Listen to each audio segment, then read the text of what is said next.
Hello everyone, welcome back to our channel. So நேற்றோட continuity தான் இந்த வீடியோவில் நம்ம பார்க்க போகிறோம். ஸோ நேற்று வந்து இந்த பாட்டியை வந்து கிளம்பி அவங்க வீட்டுக்கு போக சொன்னாங்க இல்லையா, கல்யாண விஷயத்தெல்லாம் பார்க்குறதுக்காக.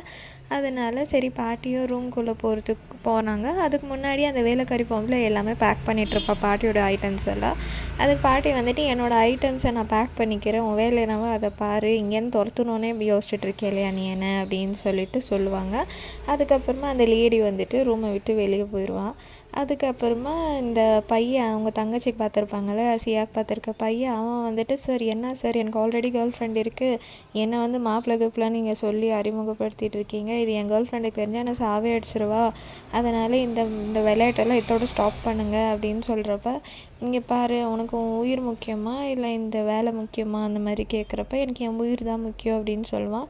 அந்த டைமுன்னு பார்த்து, அப்போ உனக்கு உன் உயிர் முக்கியமானா எப்படியும் உன் கேர்ள் ஃப்ரெண்ட் உன்னை கொலை பண்ணலனாலும் நானும் உன்னை கொலை பண்ணிடுவேன், அதனால் நான் என்ன சொல்கிறேனோ அதை நீ செய்யின்ற மாதிரி சொல்லுவாங்க. அப்போ இந்த சைடில் பாட்டியை வந்து புலம்பி தீர்த்துன்னு இருக்காங்க, இங்கே ஏதோ ஒரு மாதிரி வியடாக என்ன இருக்கேன், என்னவோ பிரச்சனை இருக்கீங்க அப்படி இப்படின்னு சொல்லிட்டு.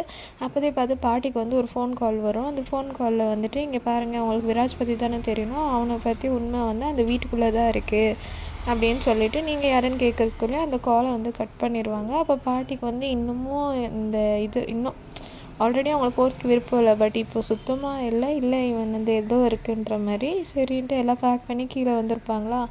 அந்த டைம்ன்ற பாட்டு சரி கிளம்பலான்னு சொல்கிறப்ப, இருங்க என்னோட வந்து துர்கா தேவி சிலை வந்து நான் ரூமில் வச்சுருக்கேன், நான் போய் எடுத்துகிட்டு வரேன்னு சொல்லிட்டு போகிறப்பவே வேணும்னு தடுக்கி சொல்லுவா. இல்லை அப்படிலாம் ஒன்றும் இல்லை, இது பாட்டியோட வீடு, பாட்டி இஷ்டம் தான், ஸோ அவங்க எவ்வளோ நாள் வேணும்னா இங்கே தங்கிட்டோம்னு சொல்லிட்டு அப்போதே பார்த்து பாட்டி வந்து எந்திரிச்சு உட்காந்துட்டு ஒரு மாதிரி சிரிச்சுன்னு இருப்பாங்க.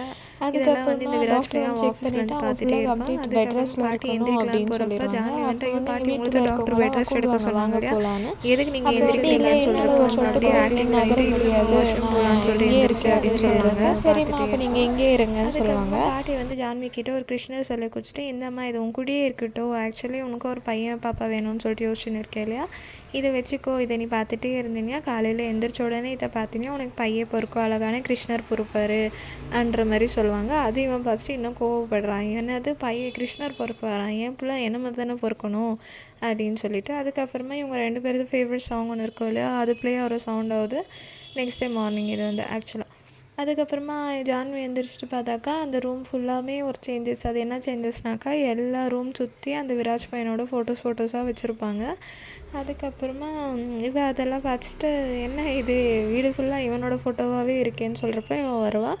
வந்துட்டு என்ன ஜான்வி நல்லா இருக்கான்னு கேட்குறப்ப, எல்லாம் நல்லா தான் இருக்கீங்க, ஆனால் எதுக்கு ரூம் சுற்றி உங்கள் ஃபோட்டோ வச்சுருக்கீங்கன்னு கேட்குறப்ப, இங்கே பாரு உன் வயிற்றில் இருக்கிறது இல்லை பாப்பா, அப்புறம் எதுக்கு இந்த கிருஷ்ணர் சிலை, இதையே நீ பார்க்கணும், காலையில் எந்திரிச்சோட கிருஷ்ணர் மாதிரிலாம் நம்மளுக்கு குழந்தை வேணா, என்ன மாதிரி ஒரு குழந்தை இருந்தாலும் போதும், அதுதான் சிம்ன்ற மாதிரி இருக்குன்றப்ப ஜான்வி சொல்லுவா, இல்லை இந்த பாப்பா இருக்குது, ஐ மீன் கிருஷ்ணர் பொம்மை இருக்கட்டும் அப்படின்னு சொல்லுவா. பாட்டி இல்லைம்மா அவர் சொல்கிறது தான் கரெக்டுன்னு சொல்லிட்டு பின்னாடியிலேருந்து வந்து சொல்லுவாங்க. ஏன்னா மாப்பிள்ளோட போய் மாப்பிள்ளை மாதிரி தான் இருக்கணும், இந்த கிருஷ்ணர் சிலையை நானும் எடுத்துகிட்டு போயிடுறேன்ற மாதிரி அவங்க எடுத்துன்னு போயிடுவாங்க. சரி ஜான்வியும் சரி ஓகேன்னு சொல்லிட்டு போயிடுவான். அதுக்கப்புறமா பாட்டி வந்து சொல்லுவாங்க, இங்கே பாருப்பா விராஜ், நம்மையே வந்து கிருஷ்ணர் சிலையும் பெரிய பெரிய வயசு ஃபோட்டோ வைக்கிறது, உன்னோட சின்ன வயசு குழந்தை ஃபோட்டோவெல்லாம் இருக்கும் இல்லையா, அதெல்லாம் மாட்டினா குழந்தையும் ஒன்று மாதிரியே பொறுக்கும்னு சொல்கிறப்ப, இல்லை என்கிட்ட அந்த மாதிரி எந்த ஃபோட்டோஸும் இல்லைன்னு சொல்லுவாள். அந்த டைமில் பார்த்து பாட்டி, அது எப்படிப்பா இல்லாமல் இருக்கும், உங்கள் அப்பா அம்மா இது பண்ணி இல்லையா, அந்த மாதிரி எடுத்து வச்சு இல்லையா, இல்லைன்னா உங்கள் அப்பா அம்மா பேர் சொல்லு, நம்ம வந்துட்டு அந்த ஸ்டுடியோவில் போய் இந்த டைமுன்னு சொல்லி சொன்னால் அவங்க எடுத்து கொடுப்பாங்க அப்படின்னு சொல்கிறப்ப, இல்லைன்னு சொல்லிட்டு அதுக்கப்புறம் எங்கள் அப்பா பேர் வந்து விஜய் சர்மா அப்படின்னு சொல்லுவாள். பாட்டி வந்து விஜய் சர்மாவா, விஜய் டோப்ராயில் தானே இருக்கணும், ஏன்னா நீ விராஜ் டோப்ராயில்னா அவங்க அப்பா பேர் விஜய் டோப்ராயில் தானே இருக்கணும்னா, இல்லை அது வந்து ஃபோனில் வந்துச்சு அப்படின்னு சொல்லிட்டு எங்கள் அப்பா பேர் சங்கர் டோப்ராயில்னு ஏதோ ஒன்று சொல்லிட்டு போயிடுவாங்க. அப்போயே பாட்டிக்கு டவுட் வந்துடும், இல்லை இதில் ஏதோ ஒரு விஷயம் இருக்குது அப்படின்னு சொல்லிட்டு கண்டுபிடிச்சாகணுன்ற மாதிரி இருப்பாங்க. அதுக்கப்புறமா இந்த சைடில் ஜான்வி வந்துட்டு அந்த அலாரம் அது இதெல்லாம் அடிக்கிறப்ப டக்குன்னு சரி ஏதோ எழுதி வச்சுட்டு போயிருப்பா இல்லையா, இப்போ யோகா பண்ணணுன்னு எழுதி வச்சுட்டு போயிருப்பா. அதுக்கு பாட்டி நினைப்பாங்க இதுதான் கரெக்டான டைமு, இவள் யோகா பண்ணிட்டா அதுக்குள்ளே நம்ம எதுனா தேடணுன்னா தேடிடணுன்ற மாதிரி.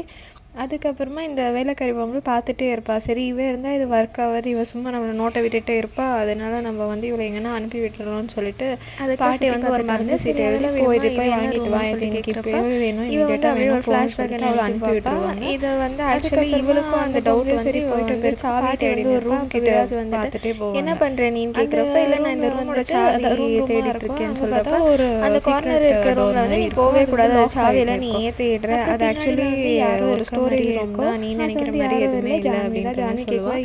அப்போ வந்துட்டு சரி ஸ்டோரேஜ் ரூம் இருந்தாலும் என்ன கேட்குறப்ப சாவி நான் வந்து பார்க்குறேன்னு சொல்கிறப்ப வந்து ஒரு மாதிரி மிரட்டி சொல்லுவான், இங்கே பாரு அந்த ரூம் பக்கவே நீ போகக்கூடாது, அந்த ரூம் பற்றி எதுவும் யோசிக்காத, அது வந்து ஸ்டோரேஜ், அது சும்மா டஸ்டியாக இருக்கும் அவ்வளோதான், நான் எல்லாம் தேவையில்லாத ஐட்டம்ஸ் தான் அதில் போட்டு வச்சுருக்கேன் அப்படின்னு சொல்லிட்டு சொல்லியிருப்பா.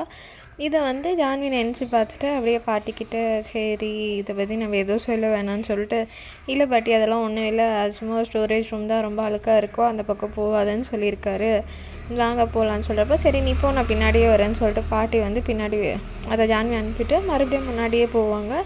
அப்புறமா